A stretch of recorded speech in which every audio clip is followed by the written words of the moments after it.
Ok, alors aujourd'hui, je vais faire une vidéo sur mon cube Rubik 4x4 parce que j'ai fait mon 3x3 hier soir. Puis, donc aujourd'hui, je me dis que ça va être logique de faire mon 4x4. Sûrement que demain, je vais faire mon 5x5, à moins que j'aie une idée de faire d'autres choses.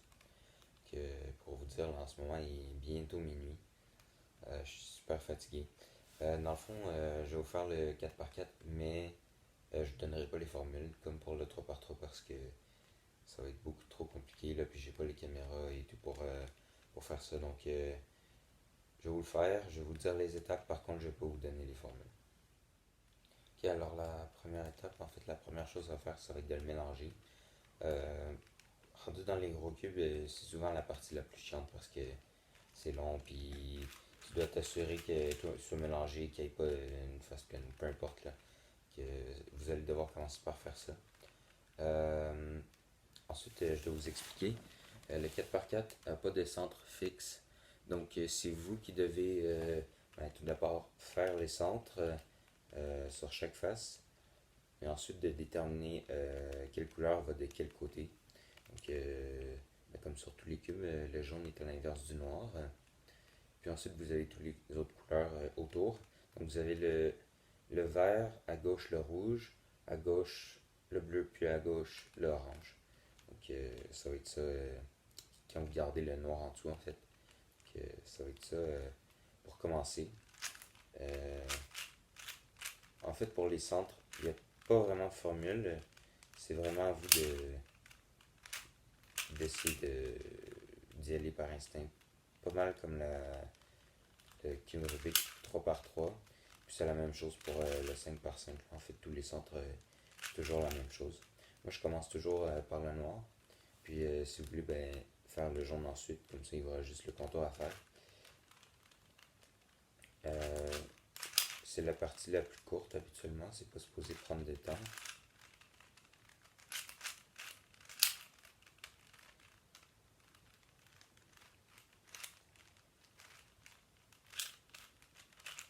Donc moi je fais mes centres, puis par la suite je place les couleurs aux bonnes places habituellement.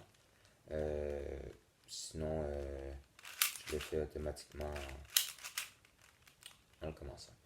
Donc là je viens de finir les centres partout. Voilà. Ensuite, ça va être les côtés. Les côtés, c'est l'étape la plus longue selon moi. Parce que il faut trouver deux bons côtés. Par exemple, vous voyez, il y a deux arêtes pour un côté. Donc, vous devez trouver les deux arêtes pour pouvoir la former. Puis, c'est presque illogique, ces formules-là, pour faire les côtés parce que tu dois défaire le centre pour placer un côté, placer l'arête faite en haut, puis refaire le centre. Donc, c'est pour ça que, selon moi, c'est long. Là. Ça va pas être trop long.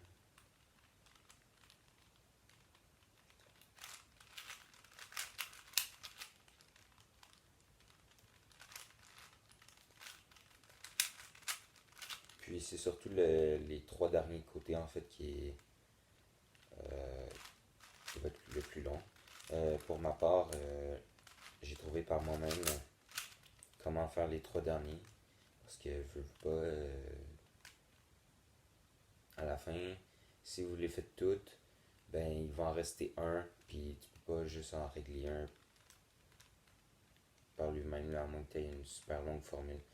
Donc, c'est pour ça que je me suis trouvé une formule pour moi.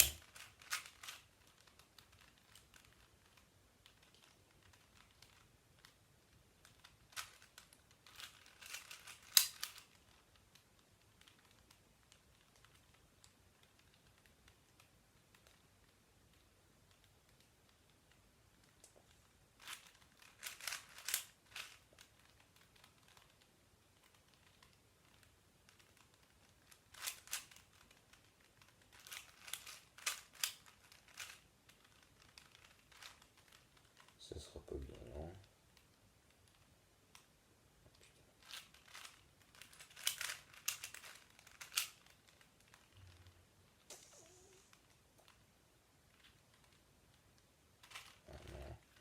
Ok, certains problèmes qui peuvent arriver, ça va être qu'il y ait, par exemple, cet arête-là ici, puis cet arête-là ici.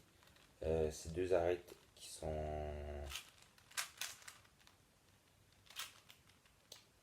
qui devraient se mélanger ensemble, mais ça marche pas à tous les coups. Puis, le plus long, c'est de trouver comment le défaire, puis comment réussir à le refaire après.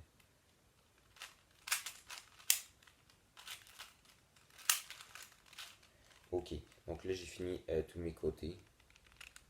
Parfait. Puis là on commence comme un 3 par 3 en fait. Vous commencez par faire la première croix. Moi je fais la croix noire en fait.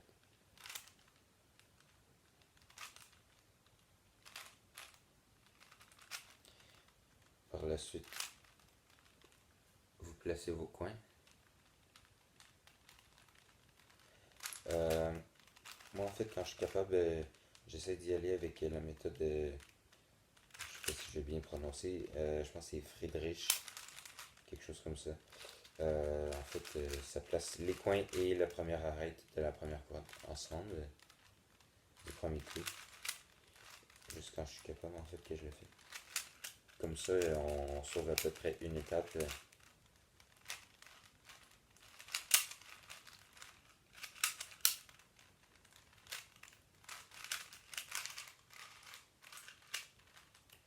Ok, là je vais vous expliquer. Ben là, ça m'a fait ma croix jaune. Ça aurait pu être juste une barre, un L ou bien juste un point au centre. Le plus chiant, c'est quand vous avez un T en fait, ou je sais pas. Vous avez tout sauf ça ici. Ça va être comme ça. Juste cette partie-là en jaune. Puis au lieu d'avoir les jaunes ici, ils vont être placés ici. Pour les replacer, c'est une super longue formule, donc vous faites juste souhaiter que ce soit bien placé en fait. Que pour moi ça a marché, c'est correct. Ensuite, vous pouvez remplir la face jaune au complet. Actuellement, quand vous êtes rendu au 4x4, vous avez fait le 3x3, puis vous avez même peut-être avancé sur des méthodes plus avancées. Donc, rendu là, vous pouvez faire les méthodes plus avancées sur les 4x4. Ça vaut le coup.